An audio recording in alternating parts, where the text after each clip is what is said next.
నటి హేమపై మా association suspension వేటు వేసింది. హేమ ప్రాథమిక సభ్యత్వాన్ని సైతం రద్దు చేసింది. నటి హేమకు మా అసోసియేషన్ షోకాజ్ నోటీసులను జారీ చేసింది. బెంగళూరు రేవ్ పార్టీ కేసుకు సంబంధించి వివరణ ఇవ్వాలని కోరింది. విచారణ పూర్తయ్యే వరకు సస్పెన్షన్ కొనసాగుతుందని మా అసోసియేషన్ తెలిపింది.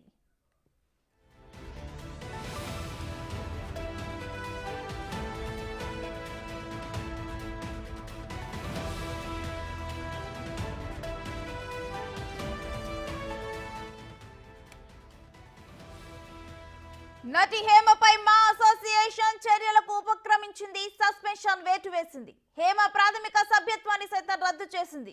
నటి హేమకు మా అసోసియేషన్ షోకాజ్ నోటీసులను జారీ చేసింది. బెంగళూరు రేవ్ పార్టీ కేసుకు సంబంధించి వివరణ ఇవ్వాలని కోరింది. ఇక విచారణ పూర్తయ్యే వరకు సస్పెన్షన్ కొనసాగుతుందని మా అసోసియేషన్ తెలిపింది.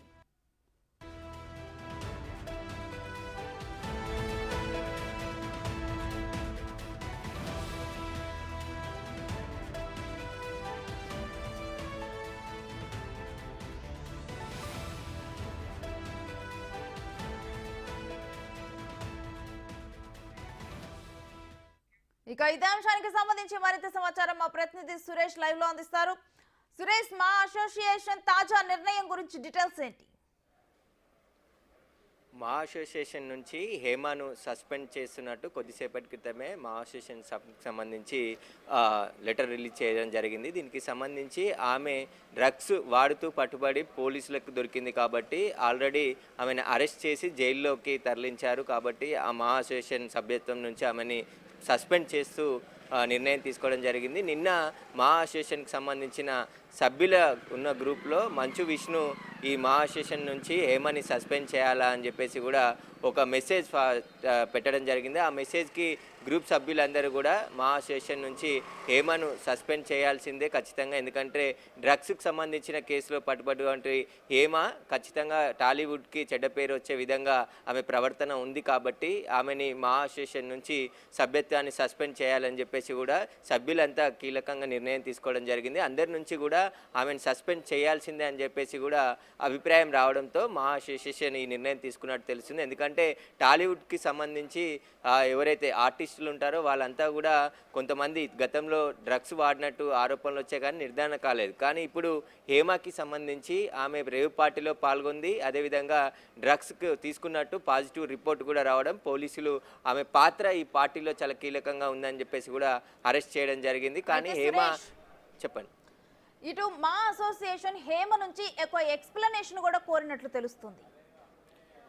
ఖచ్చితంగా నిన్ను సస్పెండ్ చేయొద్దు ఎందుకు అనే దానిపైన కూడా ఆమె వివరణ కోరుతారు. కానీ ప్రస్తుతం హేమ జైల్లో ఉంది కాబట్టి ఆమెకి సంబంధించి నిర్ణయం తీసుకున్నారు. ఆమెకి నోటీసులు ఇచ్చి వివరణ తీసుకొని ఉన్నారు. ఎందుకంటే నిన్ను సస్పెండ్ చేస్తున్నాము, ఈ డ్రగ్స్ వాడారు కాబట్టి డ్రగ్స్కి సంబంధించిన కేసులో మీరు ఉన్నారు కాబట్టి మా అసోసియేషన్ నుంచి మిమ్మల్ని సస్పెండ్ చేస్తున్నామని చెప్పేసి కూడా ఆమెకి నోటీసులు ఇచ్చి ఆమె వివరణ కూడా తీసుకొని ఉన్నారు తర్వాత. కాబట్టి ఈ డ్రగ్స్ కేసులో ముఖ్యంగా ఆమె పట్టుబడింది. కానీ మొత్తం మీడియాని ఇటు సినిమా ఇండస్ట్రీని తప్పుదో పట్టించే విధంగా ఆమె వ్యవహారం నడిపింది కాబట్టి పూర్తిగా ఆమెపై మా అసోసియేషన్ అయితే వేటు వేసింది, సస్పెన్షన్ చేసింది. ఇక సినిమా అవకాశాలపైన కూడా ఎలా ఉంటుందనేది కూడా వేచి చూడాలి. దీనికి సంబంధించి ఆమె రేవ్ పార్టీలో ఉన్నప్పటికీ కూడా నేను లేను అని చెప్పేసి ఒక వీడియో రిలీజ్ చేసింది. అక్కడ నుంచి పోలీసులకు పట్టుబడింది. రేవ్ పార్టీలో హేమ ఉందని చెప్పేసి పోలీసులు చెప్పడం జరిగింది. వీటన్నిటిని పరిగణలోకి తీసుకొని మా అసోసియేషన్ నుంచి హేమని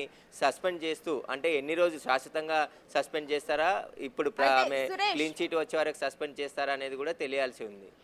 మనం గతంలో చూసాము, అంటే ప్రస్తుతానికైతే కేవలం ఈ విచారణ వరకు కూడా సస్పెన్షన్ కొనసాగుతుందని మా అసోసియేషన్ తెలిపింది. అండ్ మనం హేమ రిలీజ్ చేసిన స్టేట్మెంట్స్, మనం ఏమన్నా దేవుళ్ళమా తప్పు చేయకుండా ఉండటానికి అని చెప్పి ఒక స్టేట్మెంట్ రిలీజ్ చేశారు.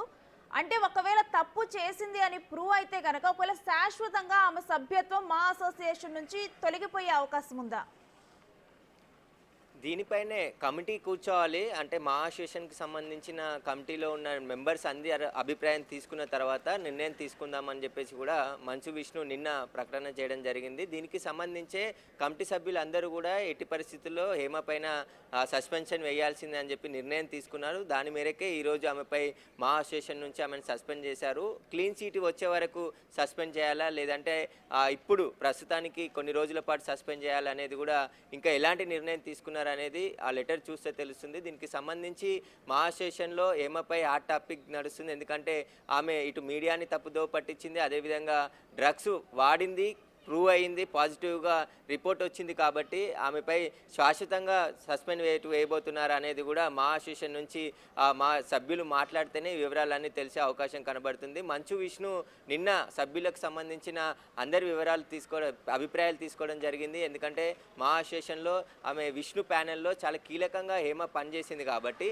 ఇన్ని రోజుల పాటు వెయిట్ చేశారు. ఆమె దొరికినట్టు ఎలాంటి ఆధారాలు లేవు, పోలీసులు ఇంకా ఆమెని నిర్దోషిగా ఆమెను పరిగణించలేదు. కాబట్టి ఆమెకు సంబంధించి డ్రగ్స్ తీసుకుందా లేదా అనేది విచారణలో తేలిన తర్వాత సస్పెన్షన్ చర్యలు తీసుకుంటామని చెప్పేసి కూడా గతంలో మంచు విష్ణు స్టేట్మెంట్ ఇవ్వడం జరిగింది. ఆమెకి అండగా కూడా నిలవడం జరిగింది. కాబట్టి ఇప్పుడు ఆమె తీసుకున్నట్టు ప్రూవ్ అయింది, పోలీసులు అరెస్ట్ చేశారు, ప్రస్తుతం హేమ జైల్లో ఉంది. కాబట్టి ఖచ్చితంగా ఆమెపై చర్యలు తీసుకోవాలని చెప్పేసి కూడా మా అసోసియేషన్కి సంబంధించిన సభ్యుల నుంచి డిమాండ్ రావడంతో మంచు విష్ణు ఈ నిర్ణయం తీసుకున్నట్టు తెలుస్తుంది. దీనికి సంబంధించి ప్రెస్ మీట్ పెట్టి వివరాలు వెల్లడిస్తారా లేదంటే ప్రెస్ నోట్ రిలీజ్ చేస్తారా అనే దానిపైన కూడా ఇంకా వివరణ ఇవ్వలేదు మా అసోసియేషన్కి సంబంధించి. ప్రస్తుతం విష్ణు దీనిపై మాట్లాడితే పూర్తి క్లారిటీ వచ్చే అవకాశం కనబడుతుంది. ఎందుకంటే టాలీవుడ్కి చెడ్డ పేరు వచ్చే విధంగా ఏ ఆర్టిస్ట్ కూడా ప్రవర్తించొద్దు అని చెప్పి నియమావళి ఉంది. దీనికి సంబంధించి ఆమె ఇప్పుడు రేవ్ పార్టీలో పాల్గొని డ్రగ్స్ తీసుకుంది కాబట్టి ఖచ్చితంగా ఆమె ఇటు టాలీవుడ్కి చెడ్డ పేరు వచ్చే విధంగా ఆమె బిహేవ్ చేసింది కాబట్టి ఆమెపై చర్యలు తీసుకున్నామని చెప్పేసి కూడా మా అసోసియేషన్ చెప్తున్నారు. డ్రగ్స్ వ్యవహారం ఎప్పుడూ కూడా సినీ ఇండస్ట్రీ చుట్టూ తిరుగుతూ ఉంటుంది. ప్రస్తుతం రేవ్ పార్టీలో హేమ పేరు అనేది చాలా ప్రముఖంగా వినిపిస్తుంది. దీనికి సంబంధించి మరికొన్ని సినీ ఇండస్ట్రీ నుంచి ఎవరి పేర్లైనా బయటకు వచ్చే అవకాశం ఉందా ఈ రేవ్ పార్టీకి సంబంధించి? దాని గురించి డీటెయిల్స్ ఏంటి? ప్రస్తుతం బెంగళూరు పోలీసులు ఈ కేసుని ఇన్వెస్టిగేషన్ చేస్తున్నారు. రేవ్ పార్టీలో ఎవరెవరు పాల్గొన్నారు, మొత్తం 87 మందికి పాజిటివ్ వచ్చింది కాబట్టి వారందరినీ కూడా నోటీసులు ఇచ్చి విచారణకు పిలిచారు. కానీ ఇక్కడ హేమ పాత్ర ఈ పార్టీలో చాలా కీలకంగా ఉంది. నలుగురితో పాటు హేమ కూడా ఈ పార్టీని ఆర్గనైజ్ చేసి హైదరాబాద్ నుంచి 13 మంది యువతులను కూడా తీసుకెళ్లినట్టు పోలీసులు గుర్తించారు. దీనికి సంబంధించి హేమ పైన పలు సెక్షన్ల కింద కేసు నమోదు చేసి ఆమెని రిమాండ్కి తరలించడం జరిగింది. అయితే హేమ ఆమె పేరు తప్పు చెప్పడం, సెల్ ఫోన్ నెంబర్ తప్పుగా ఇవ్వడం పోలీసులని కూడా తప్పుదోవ పట్టించింది. కాబట్టి ఆమె పైన లోతుగా దర్యాప్తు చేస్తే ఇవన్నీ విషయాలు బయటకు వచ్చే అవకాశం కనబడుతుంది. ఇంకా సినీ సెలబ్రిటీలు ఎవరున్నారు, హేమకి కాంటాక్ట్లో ఉన్నవారు ఎవరైనా డ్రగ్స్ తీసుకుంటున్నారా, హేమకి గల సంబంధాలు, హేమకి ఎవరెవరు డ్రగ్స్ సరఫరా చేశారనే దానిపైన కూడా పోలీసులు విచారణ చేయబోతున్నారు. హేమకి సంబంధించిన కాంటాక్ట్ లిస్ట్ను కూడా రిట్రీవ్ చేసి ఒకవేళ ఆమె పార్టీకి ముందు ఎవరెవరితో మాట్లాడింది, ఈ పార్టీ ఆర్గనైజ్కి సంబంధించి ఎవరి ఒత్తిడి మేరకు ఈ పార్టీని బెంగళూరులో రేవ్ పార్టీ అరేంజ్ చేశారు, హేమతో కలిసి ఇంకెవరెవరు ఉన్నారనే దానిపైన కూడా ప్రస్తుతానికి బెంగళూరు పోలీసులు విచారణ జరుపుతున్నారు. కానీ ఈ సినిమా ఇండస్ట్రీకి సంబంధించి ఇంకా ఎంతమంది ఈ డ్రగ్స్ పార్టీలో ఉన్నారు, ఈ డ్రగ్స్ సేవిస్తున్నారనే దానిపైన కూడా పోలీసులు లోతైన దర్యాప్తు చేస్తే అన్ని విషయాలు బయటకు వచ్చే అవకాశం కనబడుతుంది. ఎప్పుడు డ్రగ్స్ పేరు వినగానే టాలీవుడ్కి సంబంధించిన ప్రముఖులు కూడా డ్రగ్స్ వాడుతున్నట్టు ఆరోపణలు వచ్చాయి. కానీ నిర్ధారణ ఎక్కడ కాలేదు. కాబట్టి ఇంకా ఎవరెవరు డ్రగ్స్ వాడుతున్నారనే దానిపైన హేమ ఒకవేళ హైదరాబాద్లో ఉన్న సినీ సెలబ్రిటీలకు డ్రగ్స్ సరఫరా చేసి ఉంటే వారి వివరాలు కూడా ఈ కేసులో బయటకు వచ్చే అవకాశం కనబడుతుంది. ఆమె కొనుగోలు చేసి, ఎందుకంటే డ్రగ్స్ వాడేవారే మిగతా వారికి కూడా డ్రగ్స్ సరఫరా చేయిస్తూ ఉంటారు. అంటే అమ్మకందారులు వారి దగ్గర నుండి కొనుగోలు చేస్తారు కాబట్టి ఎవరైనా డ్రగ్స్ వాడాలనుకున్న వారు వాడే వారినే సంప్రదిస్తారు. కాబట్టి ఇప్పుడు హేమ నుండి ఎవరైనా సినీ సెలబ్రిటీలు డ్రగ్స్ కొనుగోలు చేశారా, ఈ డ్రగ్స్ గల సంబంధాలపైన కూడా బెంగళూరు పోలీసులు ఆరా తీస్తున్నారు. పూర్తి దర్యాప్తులో ఇంకా ఎవరైనా సెలబ్రిటీలు ఉంటే బయటపడే అవకాశం కనబడుతుంది. ప్రస్తుతం హేమ ఈ కేసు నుంచి అన్ని విధాలుగా తప్పించుకోవాలనే ప్రయత్నం చేసి అడ్డంగా పోలీసులకు దొరికిపోయింది. ఇటు బెంగళూరు పోలీసుల కూడా మొత్తం తప్పుడు సమాచారం, ఆమె పేరుని తప్పుగా ఇచ్చింది, ఆమె సెల్ ఫోన్ నెంబర్ని తప్పుగా ఇవ్వడం జరిగింది, ఆమె అడ్రస్ కూడా తప్పుగా ఇచ్చిందని చెప్పేసి కూడా పోలీసులు ఇన్వెస్టిగేషన్లో తేలింది. తర్వాత ఆమెపై ఇంకా సెక్షన్స్ మార్చి కేసులు నమోదు చేసి ఆమెను రిమాండ్కి తరలించారు. కాబట్టి ఇప్పుడు ప్రస్తుతానికైతే హేమాని మా అసోసియేషన్ నుంచి అయితే సస్పెండ్ చేయడం జరిగింది. తదుపరి ఎలాంటి చర్యలు తీసుకుంటారు ఇంకా మా అసోసియేషన్ నుంచి అనేది కూడా చూడాలి మనం. Right, thank you Suresh.